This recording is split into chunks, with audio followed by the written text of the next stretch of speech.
Good morning, students. I hope you all are doing well. Students, yesterday we had read about our solar system. कल हमने solar system के बारे में read किया था, जिसमें हमने अलग अलग प्लैनेट्स पढ़े थे. Okay, today we will read rest of the chapter. So let's start and listen carefully. Some other members of the solar system means हमारे सौर मंडल में प्लैनेट्स के अलावा और कौन से मेंबर्स होते हैं.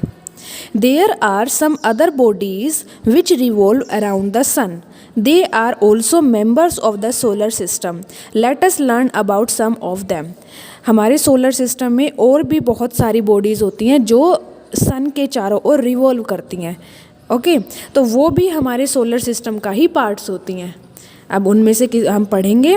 First is asteroids. There is a large gap in between the orbits of Mars and Jupiter's. This gap is occupied by a large number of small objects that revolve around the sun. These are called asteroids. Asteroids can only be seen through large telescopes. Mars और Jupiter, इन दोनों के orbit के बीच में बहुत बड़ा gap होता है. ओके, स्पेस होता है मतलब इन दोनों के बीच में. तो जो वो गैप होता है वो छोटे छोटे ऑब्जेक्ट्स जो होते हैं वो उस गैप को ऑक्यूपाई कर लेते हैं और वो सन के चारों ओर ही रिवॉल्व करते हैं. वो जो छोटे छोटे ऑब्जेक्ट जो इस गैप को ऑक्यूपाई करते हैं मार्स और जुपिटर के बीच में, वो भी सन के चारों ओर रिवॉल्व करते हैं, सन के चारों ओर रिवॉल्यूशन करते हैं. तो वो जो स्मॉल ऑब्जेक्ट्स होते हैं उन्हें एस्टेरॉइड्स कहा जाता है. ओके, तो वो इतने छोटे होते हैं कि उन्हें सिर्फ हम टेलीस्कोप से ही देख सकते हैं. कोमेट्स. Comets are also members of our solar system. They revolve around the sun in highly elliptical orbits. However, their period of revolution round the sun is usually very long. A comet appears generally as a bright head with a long tail. The length of the tail grows in size as it approaches the sun. The tail of a comet is always directly away from the sun. कोमेट्स भी solar system का ही members होते हैं. Okay, वो भी सन के चारों ओर revolve करते हैं. तो जो रिवॉल्यूशन होता है कोमेट्स का, मतलब जो पीरियड होता है, पीरियड ऑफ रिवॉल्यूशन, मतलब उनको रिवॉल्यूशन में कितना समय लगता है वो बहुत ज़्यादा होता है. ओके, मतलब उन्हें सन के चारों ओर रिवॉल्व करने में बहुत ज़्यादा टाइम लगता है. तो the period of revolution round the sun is usually very long. Comets में बहुत ज़्यादा होता है. कॉमेट्स जो होते हैं वो कैसे दिखाई देते हैं, मतलब उनका हेड तो ब्राइट होता है और उनके पीछे एक बड़ी टेल होती है. ओके, तो जो लेंथ होती है टेल की वो बढ़ती जाती है साइज़ में. जैसे जैसे वो सन के पास आते जाते हैं वैसे वैसे कॉमेट की जो टेल का जो साइज़ होता है वो बढ़ता जाता है. Okay, the comet is always directed away from the sun. जो टेल होती है कोमेट की वो हमेशा मतलब सन से दूर ही होती है. ओके, पास में नहीं होती. The asteroid belt. देखो यहाँ पे एस्ट्रॉइड्स दिखाई दे रहे हैं ना आपको. ओके, मार्स और जुपिटर के बीच में ही बताया था ना, मार्स और जुपिटर, इनके बीच में जो स्मॉल ऑब्जेक्ट्स होते हैं जो सन के चारों ओर रिवॉल्व करते हैं उन्हें क्या बोलते हैं हम, एस्टेरॉइड्स. इस डायग्राम में देखो different position of a comet. Comet की डिफरेंट पोजीशंस दिखाई गई हैं. देखो इनकी टेल है ना. Many comets are known to appear periodically. One such comet is Halley's comet which appears after nearly every 76 years. It was last seen in 1986. Can you tell when Halley's comet will be visible again? बहुत सारे comets जो होते हैं वो मतलब पेरियोडिकली का मतलब होता है टाइम टू टाइम, मतलब उनका फिक्स टाइम होता है दिखाई देने का. एक कॉमेट जिसका नाम है हेलेस कॉमेट जो कब दिखाई दिया था, मतलब कब दिखाई देता है, वो 76 ईयर्स के बाद दिखाई देता है. मतलब वो अब दिखाई देगा और अब से वो 76 ईयर्स बाद ही दिखाई देगा. ओके, तो लास्ट कॉमेट जो हेलेस कॉमेट है वो कब देखा गया था, 1986 में. तो 1986 के बाद अब देखो 76 ईयर्स बाद ही दिखाई देगा. Okay, meteors and meteoroids. At night when the sky is clear and the moon is not there, you may sometimes see bright streaks of light in the sky. These are commonly known as shooting stars. Although they are not stars, they are meteors. A meteor is usually a small object that occasionally enters the Earth's atmosphere. At that time it has a very high speed. The friction due to atmosphere heats it up. It glows and evaporates quickly. That is why the bright streak lasts for a very short time. Okay रात के समय जब sky बिल्कुल clear होता है, जब वहाँ पे मून भी नहीं होता, तो आप कभी कभार स्काई में देखते होंगे कि एक स्ट्रीक दिखाई देती है लाइट की, मतलब एक लाइन की तरह लाइट दिखाई देती है. ओके तो वो क्या होते हैं, ज़्यादातर वो शूटिंग स्टार्स होते हैं. उन्हें हम शूटिंग स्टार्स कहते हैं, लेकिन वो स्टार होते नहीं हैं, बट हम उन्हें शूटिंग स्टार कहते हैं. Okay these are commonly known as shooting star although they are not star, but वो स्टार्स नहीं होते. They are called meteors. उन्हें हम मीटर्स कहते हैं. ये मीटर जो होता है एक स्मॉल ऑब्जेक्ट होता है जो कि अर्थ में कभी कभार आता है, मतलब ओकेजनली. अभी मैंने बताया ही था कि वो टाइम टू टाइम कभी कभार आ जाता है. ओके उसकी स्पीड भी बहुत ज़्यादा होती है, और जब वो एटमॉस्फेयर में आता है तो जब friction due to atmosphere heats it up, तो इससे जो एटमॉस्फेयर होता है वो थोड़ा सा गर्म हो जाता है. ओके तो ये बहुत जल्दी जो लाइट, मतलब जो इसकी स्ट्रीक होती है बहुत ज़्यादा लाइट, मतलब ब्राइट होती है.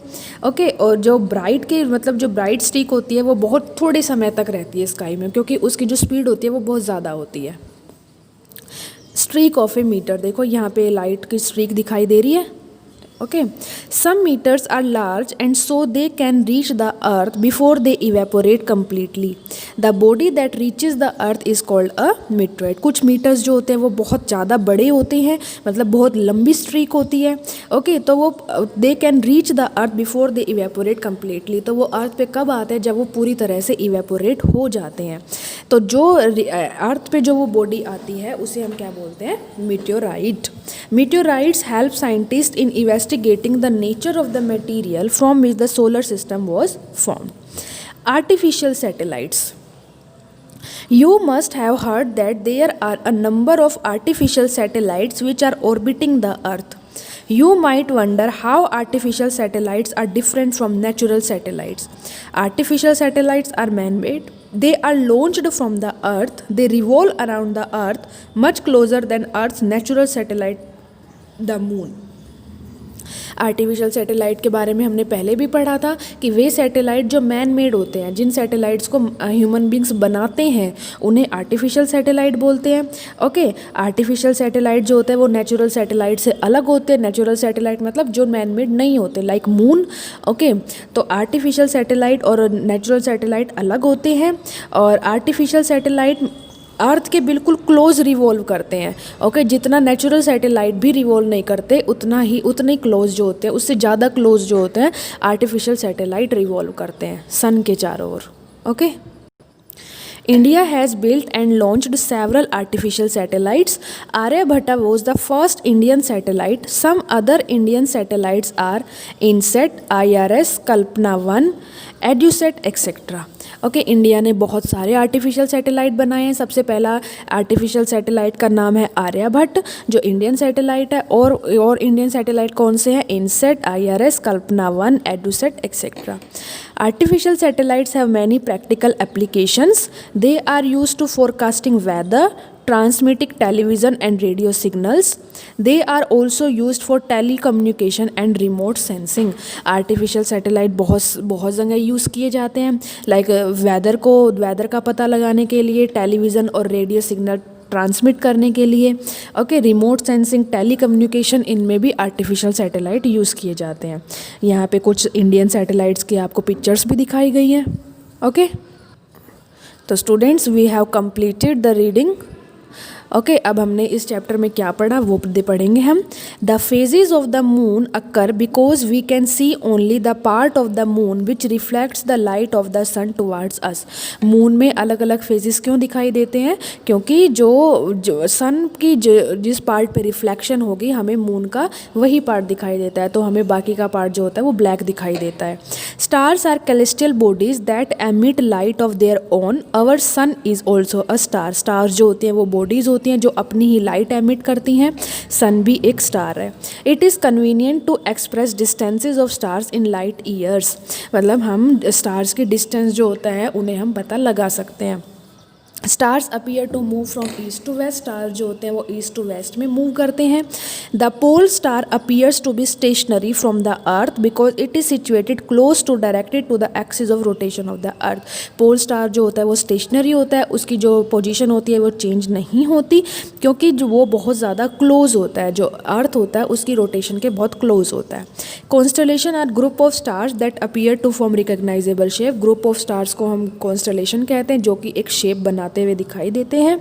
The solar system consist of 8 planets and a host of asteroids, comets and meteor. जो सोलर सिस्टम होता है उसमें 8 प्लैनेट्स प्रेजेंट होते हैं, एस्ट्रॉइड्स प्रेजेंट होते हैं, कॉमेट्स होते हैं और मीटर्स होते हैं। A body revolving around another body is called a satellite. एक बॉडी जो दूसरी बॉडी के चारों ओर घूमती है उसे सैटेलाइट कहते हैं। Moon is the natural satellite of the earth, some planet also have natural satellite.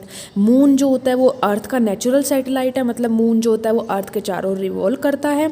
कुछ प्लैनेट्स भी ऐसे हैं जिनके अपने नेचुरल सैटेलाइट्स होते हैं। Venus is the brightest planet in the night sky. Venus सबसे ज़्यादा ब्राइटेस्ट प्लैनेट है, सबसे ज़्यादा चमकीला प्लैनेट है। Jupiter is the largest planet of the solar system. सबसे बड़ा प्लैनेट कौन सा है? Jupiter. The artificial satellites revolve around the earth, they are much closer than the moon. Artificial satellite earth के चारों ओर ही रिवॉल्व करते हैं और वो मून के बहुत ज़्यादा क्लोज होते हैं। Artificial satellite are use for weather forecasting, long distance communication and remote sensing. Artificial satellite जो होता है वो वेदर फोरकास्टिंग में यूज़ किए जाते हैं। लॉन्ग डिस्टेंस मतलब जो दूर जगह पे लोग रहते हैं उनको कम्युनिकेशन करने में हेल्प करते हैं और रिमोट सेंसिंग में हेल्प करते हैं। Okay, so students, we have completed the reading of lesson 17. You have read this chapter from your book. Okay, and tomorrow we will do definitions. Thank you.